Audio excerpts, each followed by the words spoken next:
So, kakauwi ko lang ng bahay galing ng work after 10.5 hours na trabaho today. And, change lang ako kaagad ng robe ko at ito yung aking tatrabahuin. So, ito yung blend ng spices na gagamitin ko na ipapahid ko dito sa turkey bago siya ilagay sa smoker. So, meron siyang 1/3 cup ng brown sugar, may 2 tablespoon ng paprika, may 2.5 teaspoons ng black pepper, ang 1 tablespoon ng asin, 1 tablespoon ng garlic powder, 1 tablespoon ng onion powder, 3/4 teaspoons ng mustard powder, at half teaspoon ng cayenne pepper. So, pinupunit ko dito yung balat niya.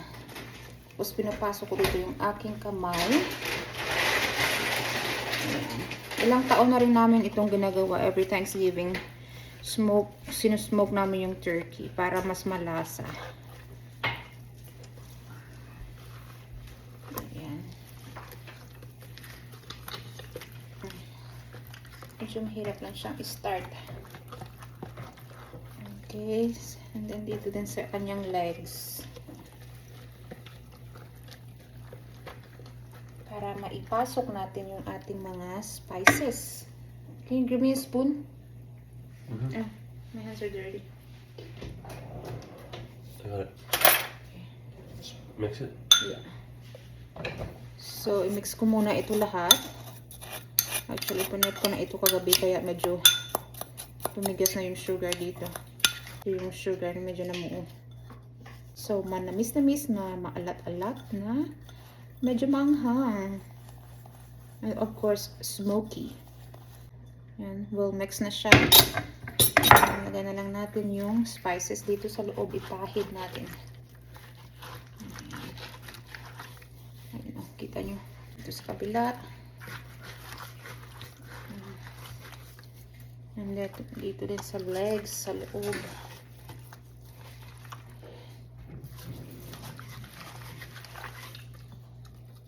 Para manuot yung spices talaga sa laman ng turkey. Okay. And then we'll do this side too.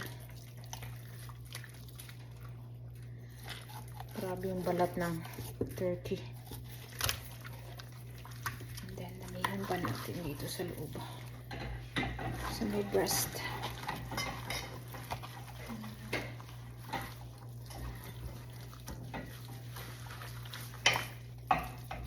And then dito na sa labas.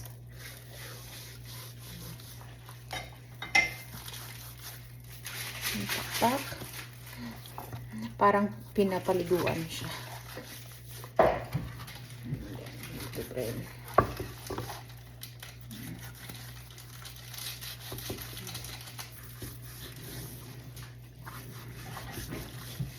So, kanyang inasipin ko sa loob. Sprinkle. This is my quick banda. Nalinis ko na pala itong turkey tsaka pinahiran ng paper towel para hindi siya masyadong matubig.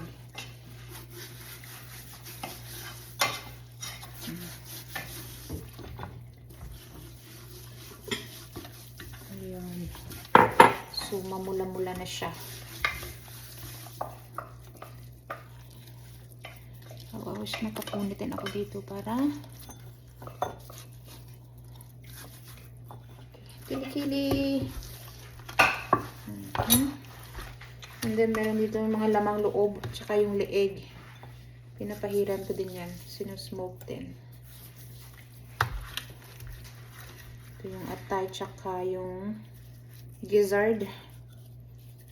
Batikulon. Ano ba yan? Balon-balunan ba yan sa Tagalog? Bahala na kayo. Anyway, okay. May konti pa dito.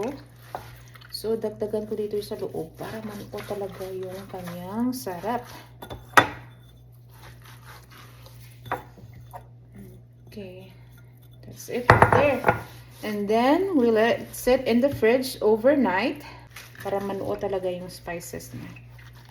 Nakalimutan ko na dapat iganito ko pala yung legs dyan, oh. Para presentable siya tingnan. There you go. Ayan. Shy turkey. Shy turkey. Okay. Hugas ulit. Alright, where's our plastic wrap?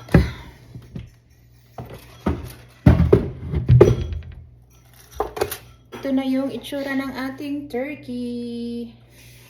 Mamula-mula na siya. I'm just gonna cover it with plastic wrap and then put it in the fridge.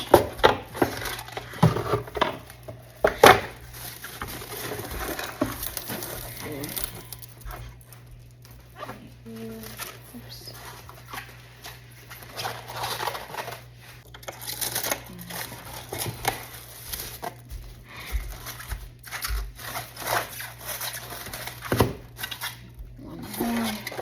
Okay.